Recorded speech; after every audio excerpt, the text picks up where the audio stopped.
High friend, વાર્ષિક હિસાબોની અંદર જે મહત્વનો ભાગ ભજવતો હોય છે વેપાર ખાતું, નફા નુકસાન ખાતું અને પાકું સરવૈયું. આ વાર્ષિક હિસાબોની અંદર શરૂઆતના તબક્કે એક કાચું સરવૈયું આપતા હોય છે અને એક નીચે હવાલા આપતા હોય છે. હવાલાઓ ઘણા બધા પ્રકારના હોય છે, પણ આમાંથી અમુક હવાલા એવા હોય છે કે જે પ્રાથમિક લેવલ કક્ષાના કહી શકાય, જેને કહેવામાં આવતા હોય છે ખર્ચ અને આવકના હવાલા, કે જેના અંદર ખર્ચને લગતા હવાલા આપવામાં આવશે અથવા આવકને લગતા હવાલામાં આપવામાં આવશે. આમાંથી મેં એક કાચું સરવૈયું આપેલું છે કે જેના અંદર બધા ખર્ચાઓના નામ આપવામાં આવેલું છે: પગાર, જાહેરાત ખર્ચ, રોકાણોનું વ્યાજ, સ્ટેશનરી ખર્ચ, ઉમેદવારનું પ્રીમિયમ અને લોન પર વ્યાજ.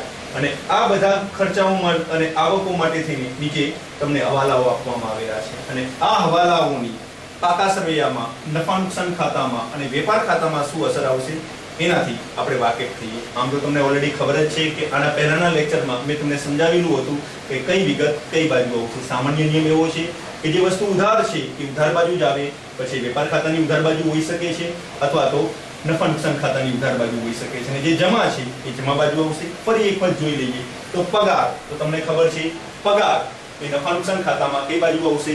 ઉધાર બાજુ. જાહેરાત ખર્ચ એ પણ કઈ બાજુ આવશે? ઉધાર બાજુ. પણ રોકાણોનું વ્યાજ એની જમા બાકી છે તો કઈ બાજુ આવશે? જમા બાજુ. એવી જ રીતના સ્ટેશનરી ખર્ચ એ ઉધાર બાજુ આવશે. ઉમેદવારનું પ્રીમિયમ જમા છે તો એ જમા બાજુ આવશે. અને લોન પર વ્યાજ એની ઉધાર બાકી છે તો ઉધાર બાજુ આવશે. નીચે તમને હવાલા આપવામાં આવેલા છે, દરેક હવાલાની કેટલી અસર આવવાની છે તે. અને આના માટે થઈને મેં અમુક નિયમો બનાવવામાં આવેલા છે. નિયમો કંઈક આવો છે કે જ્યારે પણ હવાલામાં બાકી શબ્દ આવે એટલે તમારે જોવાનું જ નહીં, શું કરી દેવાનું? પ્લસ. અને જ્યારે હવાલામાં અગાઉ શબ્દ આવે ત્યારે તમારે શું કરવાનું છે? માઇનસ. દાખલા તરીકે આપણે અમુક એક્ઝામ્પલ લઈએ તો તમે અહીંયા જોઈ શકો છો. અહીંયા શબ્દ આવે, અહીંયા છે ચૂકવવાનો બાકી પગાર. કયો શબ્દ આવ્યો છે? બાકી. And you know very well, બાકી આવે તો શું કરવાનું? પ્લસ. ગુડ. અહીંયા કયો શબ્દ આવ્યો છે? અગાઉ. અને અગાઉ શબ્દ આવે તો માઇનસ. ગુડ. એના પછી અહીંયા ફરી બાકી આવ્યો, બાકી આવે તો પ્લસ. અહીંયા પણ બાકી છે, બાકી આવે તો પ્લસ. અહીંયા કયો શબ્દ આવ્યો છે? અગાઉ. શું કરવાનું? માઇનસ. અહીંયા કયો શબ્દ આવ્યો છે? બાકી. મતલબ કે આપણે એટલી વસ્તુ તો ખબર પડી જ ગઈ કે ક્યારે આપણે પ્લસ કરવાનું છે અને ક્યારે આપણે શું કરવાનું છે? માઇનસ. બાકી આવે તો પ્લસ અને અગાઉ આવે તો માઇનસ. અને આવા બધા જ હવાલાઓ વારાફરતી લઈએ. પણ તમને ખબર છે પ્લસ માઇનસ તો ચાલો ખબર પડી ગઈ, પણ સવાલ એ થાય કે ભાઈ પાકા સરવૈયામાં કઈ બાજુ એન્ટ્રી આવશે? તો પાકા સરવૈયાનો પણ મેં નિયમ બનાવેલા છે. આ બાજુ બે ટૂંકા શબ્દ આવશે અને ટૂંકા શબ્દ મેં અગાઉ પણ શીખવાડેલું છે. એને કહેવામાં આવે છે ચુબા અને અમ. ચુબા એટલે ચૂકવવાનો બાકી ખર્ચ, અમ એટલે અગાઉથી મળેલ આવક. અહીંયા એના રિવર્સ બે શબ્દ આવે છે. એને હું નામ આપતો હોઉં છું અચુ અને મબા. અચુ એટલે અગાઉથી ચૂકવેલ ખર્ચ, મબા એટલે મળવાની બાકી આવક. તો લેટ્સ સ્ટાર્ટ.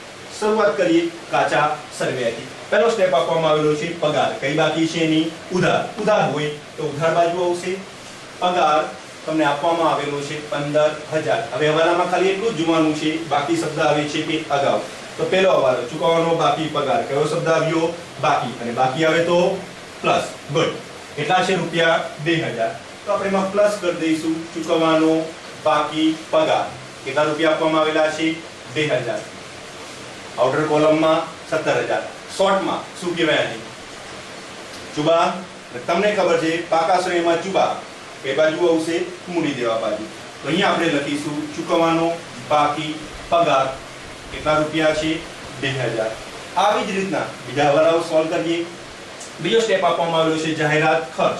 કેટલા રૂપિયા આપવામાં આવેલા છે? 8,000. કઈ બાકી છે? ઉધાર. અને ઉધાર હોય તો નફા નુકસાન ખાતામાં પણ કઈ બાજુ આવશે? ઉધાર બાજુ. કે જાહેરાત ખર્ચ. કેટલા રૂપિયા છે?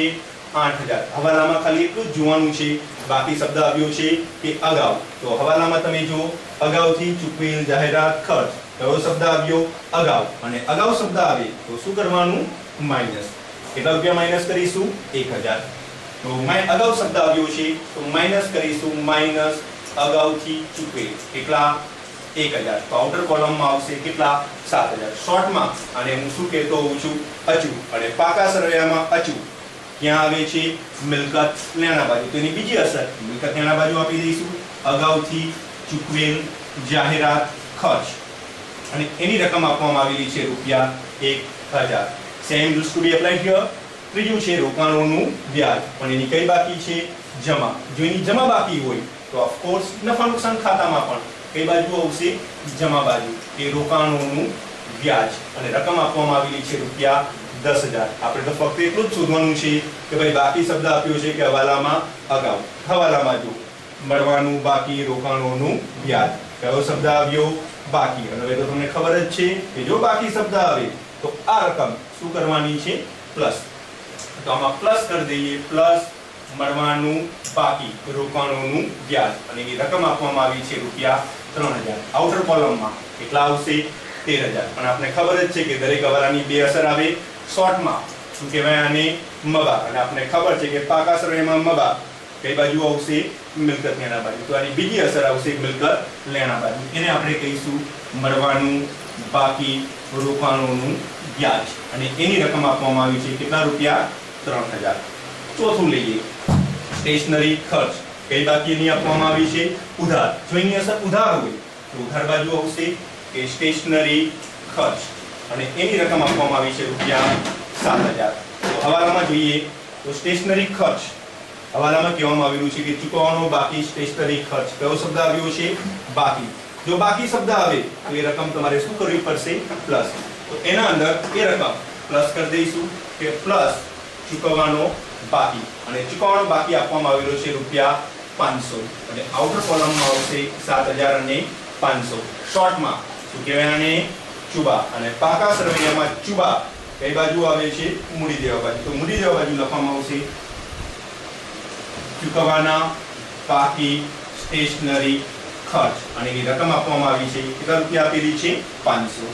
આ જ રીતના હવે તમને આપવામાં આવેલું છે ઉમેદવારનું પ્રીમિયમ. પણ આપણે ખબર છે કે ઉમેદવારના પ્રીમિયમની કઈ બાકી છે? જમા. ઉધાર હોય તો ઉધાર બાજુ, જમા હોય તો જમા બાજુ. તો જમા બાજુ લખવામાં આવશે ઉમેદવારનું પ્રીમિયમ. રકમ તમને આપવામાં આવી છે કેટલી આપેલી છે? 6,000. હવાલો એનો જોઈએ. હવાલામાં જો અગાઉથી મળેલ ઉમેદવારનું પ્રીમિયમ. કયો શબ્દ આવ્યો? અગાઉ. હવે તો તમને વાકેફ છે કે જ્યારે અગાઉ શબ્દ આવે શું કરવાનું છે? માઈનસ. તો એ રકમ આમાંથી શું કરીશું? બાદ. કે માઈનસ અગાઉથી મળેલ. અને અગાઉથી મળેલ રકમ આપવામાં આવેલી છે રૂપિયા 800. જો 6,000 માંથી 800 બાદ કરવામાં આવશે તો પછી તમારી રકમ રહેશે 5,200. શોર્ટમાં કહેવામાં આવે તો એને શોર્ટમાં શું કહેવામાં આવે છે? અને આપને ખબર છે કે પાકા સરવૈયામાં કઈ બાજુ આવશે? મૂડી દેવા બાજુ. તેની બીજી અસર આવશે મૂડી દેવા બાજુ. અગાઉથી મળેલ ઉમેદવારનું પ્રીમિયમ અને એની રકમ આપવામાં આવી છે રૂપિયા 800. અને આ જ રીતના છેલ્લો સ્ટેપ લઈ લઈએ લોન પરનું વ્યાજ. કઈ બાજુ છે? આ ઉધાર બાજુ. ઉધાર બાજુ હોય તો એની અસર પણ કઈ બાજુ આવશે? ઉધાર બાજુ. કે ઉધાર બાજુ લોન પર વ્યાજ અને લોન પર વ્યાજ તમને આપવામાં આવ્યું છે રૂપિયા 4,000. હવાલામાં જોઈએ કયો શબ્દ આવે છે? તો હવાલામાં તમને કહેવામાં આવ્યું છે કે ચૂકવવાનું બાકી લોન પર વ્યાજ. કયો શબ્દ આવ્યો? બાકી. અને બાકી શબ્દ આવે તો હવે તો ખબર જ છે શું કરવાનું છે? પ્લસ. તો એ બાકી શબ્દ આમાં શું કરી દઈશું? પ્લસ. એ પ્લસ ચૂકવવાનું બાકી અને ચૂકવવાનું બાકી છે રૂપિયા 400. તો ટોટલ થશે 4,400. શોર્ટમાં શું કહેવાય? ચુબા. આપણે ખબર જ છે કે અહીંયા આપણા બે શબ્દ હતા. કયા બે શબ્દ હતા? ચુબા અને તો આની બીજી અસર ચુબાની ત્યાં આવશે મૂડી દેવા બાજુ. કે ચૂકવવાનું બાકી લોન પર વ્યાજ અને એની રકમ આપવામાં આવેલી છે 400. તમે જોયું હશે ફ્રેન્ડ કે દરેક હવાલા એકદમ સિમ્પલ છે. તમારે ખાલી બે જ શબ્દ યાદ રાખવાના છે. પહેલો શબ્દ બાકી આવે તો પ્લસ અને અગાઉ આવે તો માઇનસ. માનો કે આ પ્લસ માઇનસ તો ખબર પડી ગઈ, પણ માનો કે તમારે આ નથી યાદ રાખવું ચુબા અને અચુમબા, તો એક મારી પાસે બીજી પદ્ધતિ પણ છે. એ પદ્ધતિ કંઈક આ રીતના છે કે જ્યારે પણ તમે પ્લસ કરો એટલે તમારે બીજી અસર એની એ જ બાજુ આપવાની છે અને જ્યારે તમે માઇનસ કરો ત્યારે તમારે અસર કેવી આપવાની છે? વિરુદ્ધ બાજુએ. ફોર એક્ઝામ્પલ એ પ્રમાણે જોવું હોય તો અહીંયા જુઓ શું કરી છે આ રકમ? પ્લસ. પ્લસ કરો તો બીજી અસર કઈ બાજુ આવે? એની એ જ બાજુ. આની એની એ જ બાજુ એનો મતલબ આ ક્યાં આપવાની છે? આ બાજુ આપવાની છે. બીજું અહીંયા તમે શું કરેલું છે? માઇનસ. માઇનસ નો મતલબ શું થાય? એન્ટ્રી કેવી આવે? વિરુદ્ધ. આ બાજુનું વિરુદ્ધ કઈ બાજુ આવે?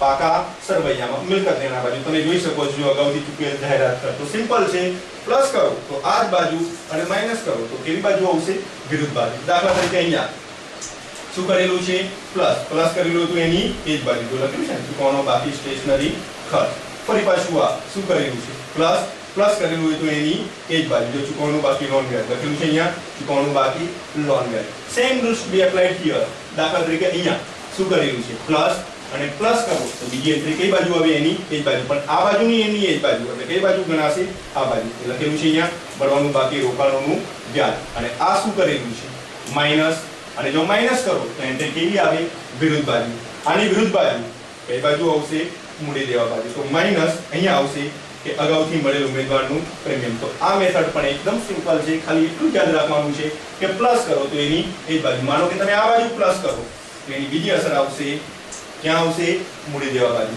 અને આ બાજુ માઈનસ કરો તો એની બીજી અસર ક્યાં આવશે મિલકત લેણા બાજુ same rules to be applied here કે જો આ બાજુ પ્લસ કરો છો જમા બાજુ તેની બીજી અસર એની એ જ બાજુ એની એ જ બાજુ એટલે ક્યાં મિલકત લેણા બાજુ અને માઈનસ કરો છો તેની અસર વિરુદ્ધ બાજુ એટલે ક્યાં આવશે મૂડી દેવા બાજુ તો આ રીત તમે જો અપનાવવામાં આવશે તો તમારા માટે સિમ્પલ થઈ જશે ફરી એકવાર જોવામાં આવે just you to remember only two things first એ છે બાકી આવે તો પ્લસ અને અગાઉ આવે તો માઈનસ બીજી અસર આપી હોય તો પ્લસ કરો તો બીજી અસર ક્યાં આવશે એની એ જ બાજુ અને માઈનસ કરો તો બીજી અસર કઈ બાજુ આવશે વિરુદ્ધ બાજુ અને એવું યાદ ન રાખવું હોય તો બીજા બે શબ્દ ટૂંકા શબ્દ તો આપણે ખબર જ છે કે આ બાજુ બે ટૂંકા શબ્દ કયા બે ટૂંકા શબ્દ છે ચુબા અને અને આ બાજુ બે ટૂંકા શબ્દ કયા છે એના અચુ અને મબા તો આ પ્રમાણે જો તમે કરશો તો પછી 11 થી લઈ અને M.Com સુધીના you are able to do any sum